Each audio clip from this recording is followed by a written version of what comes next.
After putting up a much better fight in the NBA Finals than most people expected, the Indiana Pacers still head home empty-handed. But here's what I've been wondering all series long. Where do they go from here? It's clear this team wasn't good enough to win it all, but that doesn't mean they're far off. So what's the move? Do you go all in and swing for a superstar? Someone like Giannis, Embiid, Jaylen Brown, a guy who can push you over the hump? Or do you keep the core together, re-sign your guys, and try to run it back? To figure that out, let's take a realistic look at what the Pacers are working with headed into the offseason. The Pacers are actually in a very solid spot. Their only major free agent is Miles Turner, and they've got a manageable amount of cap space. No huge financial dilemmas coming their way. The big question is, what do you do with Turner? He's looking for a long-term deal in the $30 to $35 million per year range. That would push Indiana over the first salary cap apron, but still keep them under the second. If they believe he's worth it, and I think they do, then they'll probably just keep him. But if they don't, then there are other options. And that brings me back to something I mentioned in a previous video. Trading for Joel Embiid. At this point, Embiid's name has been floating in trade rumors all season. The Pacers, they're a perfect fit. They've got a pass-first star in Tyrese Halliburton, a reliable number 2 in Pascal Siakam, and a smart, well-coached supporting cast. Here's what the trade might look like. Indiana sends Obi Toppin, Aaron Nesmith, this year's first-round pick, and uses Miles Turner in a sign-in trade for Embiid. The Pacers go all in, taking advantage of a wide-open Eastern Conference, while the Sixers retool and build a more balanced roster. It's a gamble, sure, but it's one that makes sense for both sides.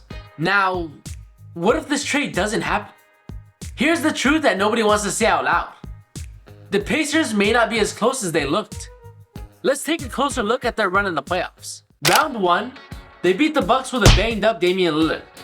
Round 2, they got past the Cavs missing Garland, Evan Mobley, and even DeAndre Hunter.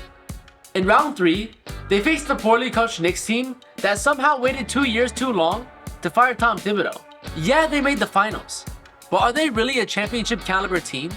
Or just the healthiest one?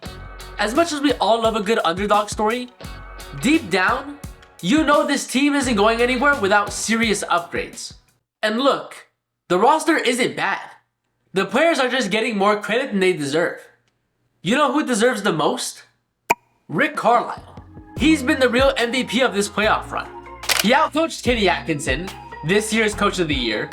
He forced Tom Thibodeau to finally play more than 8 guys, which, let's be honest, took years. And in the finals, he made the best team in the league constantly tweak their rotations just to keep up. Carlisle coached circles around everyone, and watching this unfold, it started to look familiar. This Pacers team is starting to look a lot like the 2011 Dallas Mavericks, the team that Carlisle took to a title. Think about it. The Mavs had a stretch 4 that led the team in scoring in Dirk Nowitzki. This Pacers squad has Pascal Siakam. The Mavs put a smart, pass-first playmaker at the helm in Jason Kidd. The Pacers got Tyrese Halliburton in the same role.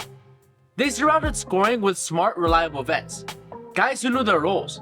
Same here with McConnell, Miles Turner, Andrew Nembhard, and Aaron Nesmith. And in both cases, Carlisle's system maximized every piece. It wasn't flashy, but it was effective. The big difference? The 2011 Mavs had the perfect combination of shot creation, perimeter defense, and playoff toughness. The Pacers? Not quite there yet. But the blueprint is clearly in Carlisle's playbook. He's just stuck with a roster that doesn't have that Jason Terry type of scorer off the bench, or Tyson Chandler rim protector, or a Sean Marion level wing defender. If the front office could get 1 or 2 of those kind of guys, this team could absolutely go from surprise finals run to legitimate title threat. Here's why this offseason matters more than ever. The Celtics are without Jason Tatum next season. The Knicks are in a coaching limbo. The Cavs are expected to shake up their core. And Giannis? Rumors say he might be headed west. Translation? The East is wide open. The Pacers have a real shot, if they make the right moves. Whether that's re-signing Turner, trading for a star, or just finding depth that can hold up in a deep playoff run. So what do you think the Pacers should do? Go big and trade for Embiid? Run it back with the same crew? or completely blow it all up and start fresh? Let me know what you guys think in the comments. All that being said, I hope you guys enjoyed the video. Please like and subscribe, and I'll talk to you guys later.